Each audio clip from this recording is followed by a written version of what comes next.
on YouTube? It's PTT back at it with another Destiny 2 video. Today guys, we have a ton of news to talk about that just went live, so without further ado, let's just jump straight into it.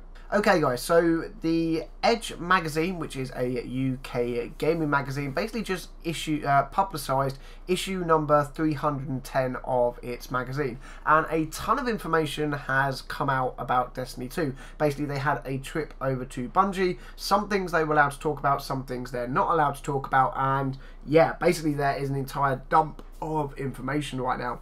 In the description box down below I will leave a link to the Reddit thread if you guys want to go and check it out. Pretty interesting, some nice speculation in the comments section and things like that as well, so I highly recommend you go over and check it out. But let's just jump straight into it, right? The beta did not contain the final implementation of how energy weapons work against AI combatants with elemental shields, i.e. when the shield is depleted it explodes, nuking any enemies that happen to be nearby. Now I actually spoke about this a little while ago. I can't remember where it was from. It was either from another article or something one of the Bungie devs spoke about in an interview somewhere.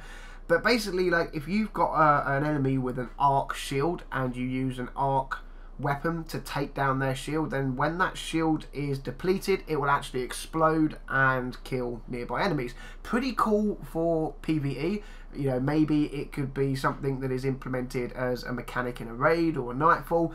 Either way, it sounds super fun, right? So yeah, basically guys, the beta was not the final implementation of energy weapons and the way in which they work. We're going to have to wait till September to actually get to play with how it works and see it in action for ourselves, but it does sound pretty sweet. Moving on, they talk about the Nightfall, okay? Nightfall strikes now have a time limit, varying by strike. One example was 13 minutes. So efficiency and settling on a strategy beforehand will be important. Now, if you kind of think about that, guys, like a 13-minute Nightfall, okay, sure, like maybe year one when we had Solar Burn on and a Galahorn and a Black Hammer and a Vision of Confluence and things like that, then things like that were doable. But damn, how tough is it going to be to do a Nightfall strike in 13 minutes? Like, I think that is going to be seriously challenging, and I actually personally like it as well. I think it's really nice that, you know, Bungie have thought about other ways to offer challenges outside of the raid that can really, you know, push a team and things like that going forward. So I'm personally a fan of it. Like, there's other Nightfall changes that are coming that I'm a fan of. I've covered them in previous videos. I will of course try and link them in the description box down below. But yeah, Nightfall changes, 13 minutes, you know, varying on strike. Are any of them going to be less than 13 minutes? Maybe some of them will be more than 13 minutes. Who knows? Again, we're going to have to wait till September to find out. But I would love to know what you guys think about that in the comment section down below. Next, let's talk about kind of the big thing, okay? This is the biggest bit of news that is just kicking up and breaking the internet everywhere. There are over 80 missions and PvE activities, and each is substantial in length, challenge, story, and reward. 80 missions, guys. 80. Now, to actually put that in perspective, right? Vanilla Destiny launched with 22 missions. The Dark Below DLC added a further 3 story missions. The House of Wolves added a further 5. The Taken King offered a further 8. And Rise of Iron offered a further 5. So, in total, Destiny 1, with all its expansions, has 43 missions in total, okay? We are getting nearly double that at launch with Destiny 2. Wow.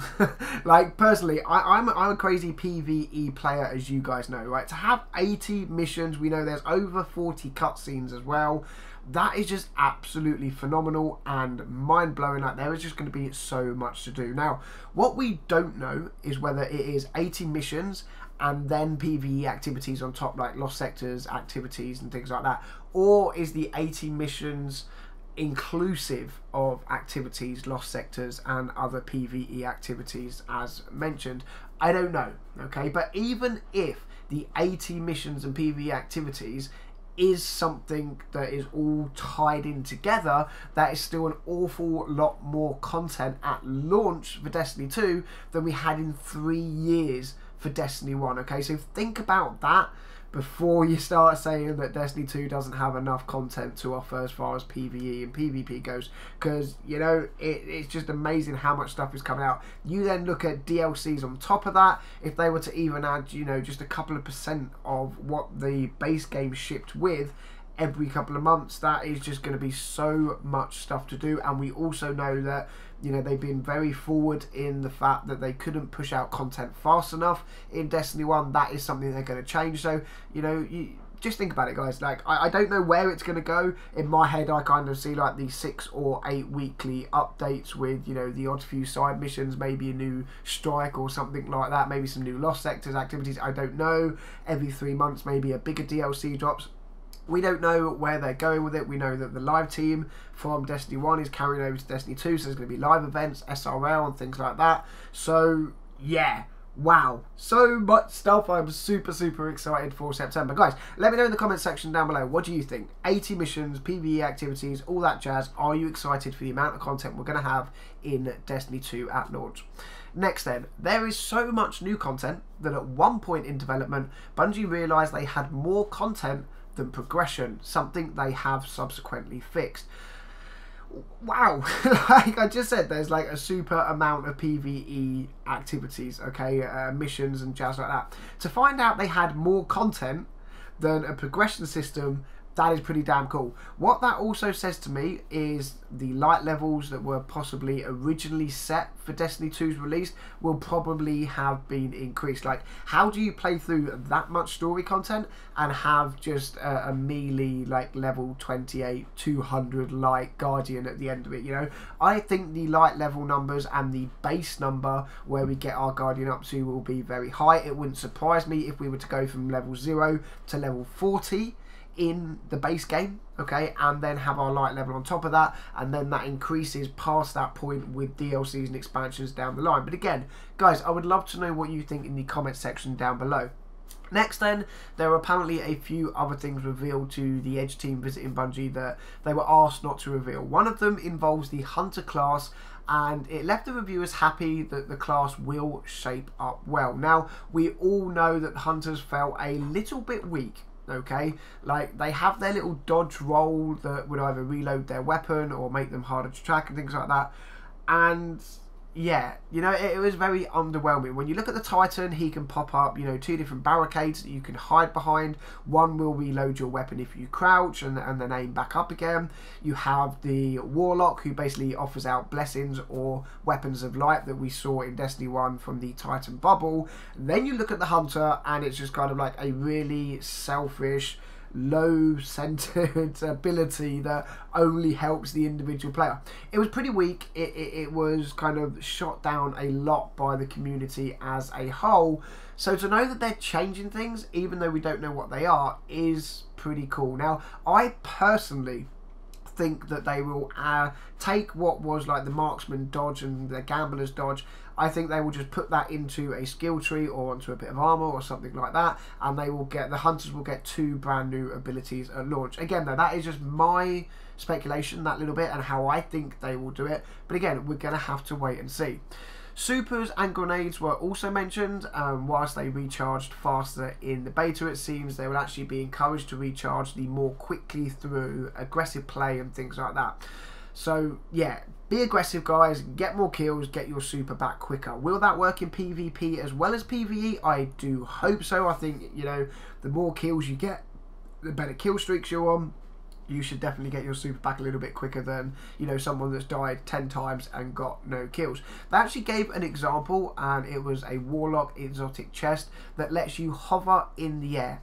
Kind of sounds a little bit like the Emporian Bellicose, if I remember the name correctly, where kills while hovering will quickly recharge your grenade energy. So yeah, basically jump in the air, aim down sights, hover, get a couple of kills. That will make your grenade recharge an awful lot quicker. I think that is extremely cool, guys. I think that we're going to see a lot more exotics kind of go down the route of speeding up recharge rates for grenades and melees and supers and things like that. I'm personally down for that. I think, you know, that is what exotics were designed originally for. That is what they are put there for, so that they can give you special shit that you wouldn't get anywhere else, right? They give you stats that you can't get on any other piece of gear. And that, guys, is about going to wrap up all the information that came from the Edge magazine. Again, I will leave a link in the description down below that will take you to the Reddit thread. A lot of people are talking about it. There's a lot of good things that are broken down. There's a lot of speculation as well about people's personal thoughts and opinions and things like that. But yeah, as always, guys, like, this is not just me giving you information, it's a discussion. I would love to know your thoughts in the comment section down below. So get typing. If you like the video, drop a thumbs up. If you're new to the channel, don't forget to subscribe. There are plenty more Destiny 2 videos coming your way. But for now, Guardians, as always, thank you very much for watching, and until the next video, I'll catch you all soon.